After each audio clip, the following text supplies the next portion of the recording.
कुछ लोग कहते थे धारा 370 समाप्त करेंगे तो जम्मू कश्मीर में आग लग जाएगी। धारा 370 डंके की चोट पर हम लोगों ने समाप्त कर दिया। किसी मां के लाल में हिम्मत नहीं है कि अब रिवाल्वर उठाकर किसी के सीने पर अपनी गोली चलाए। मैं आपसे पूछना चाहता हूं, क्या चाहते हैं आपकी धारा 370 जो समाप्त हुई वह बहाल हो जाए, या किसी के पास कलेजा नहीं है बहनों भाइयों के अब धारा 370 को यहां पर बहाल कर सके। जम्मू कश्मीर के बारे में सारी दुनिया में धारणा बदल चुकी है। अब जम्मू कश्मीर टेररिज्म स्पॉट के रूप में नहीं जाना जाता है, बल्कि यह टूरिज्म स्पॉट के रूप में जाना जाता है। जिस समय धारा 370 को हमारे प्रधानमंत्री ने समाप्त किया, उस लोग कहते थे धारा 370 समाप्त करेंगे तो जम्मू कश्मीर में आग लग जाएगी। बहनों भाइयों, धारा 370 डंके की चोट पर हम लोगों ने समाप्त कर दिया।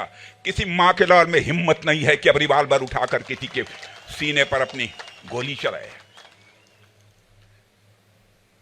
लेकिन कांग्रेस पार्टी जिस नेशनल कॉन्फ्रेंस के साथ गठबंधन कर रखा है, उस नेशनल कॉन्फ्रेंस ने अपने चुनावी घोषणा पत्र में कहा है हम आएंगे तो जो धारा 370 समाप्त की गई है उसे हम बहाल कर देंगे। बहनों भाइयों, मैं आपसे पूछना चाहता हूं, क्या चाहते हैं आपकी धारा 370 जो समाप्त हुई वह बहाल हो जाए,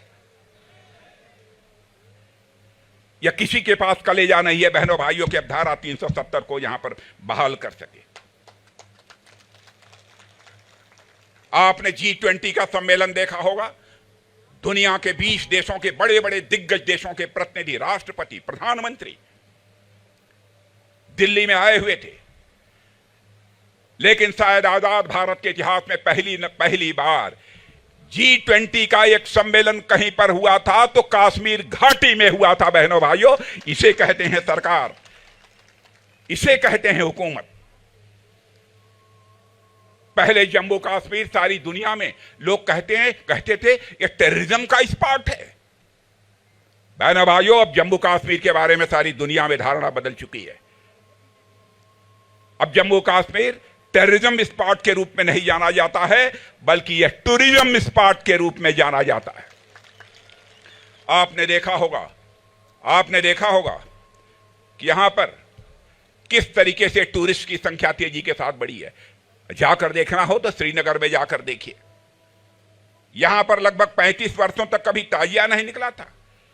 रेल कनेक्टिविटी हो, रोड कनेक्टिविटी हो, इंफ्रास्ट्रक्चर हो, इन सब का कितनी तेजी के साथ विकास हुआ।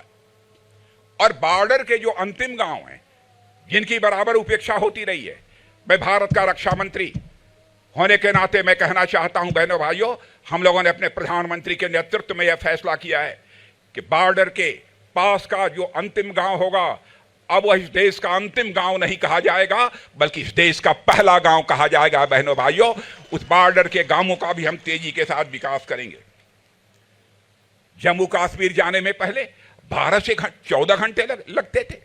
राकेश ठाकुर से मैं पूछ रहा था अब कितने घंटे लगते हैं। इन्होंने कहा साहब अब जम्मू से कश्मीर जाना होता है तो हमको 4 साढ़े 4 घंटे लगते हैं।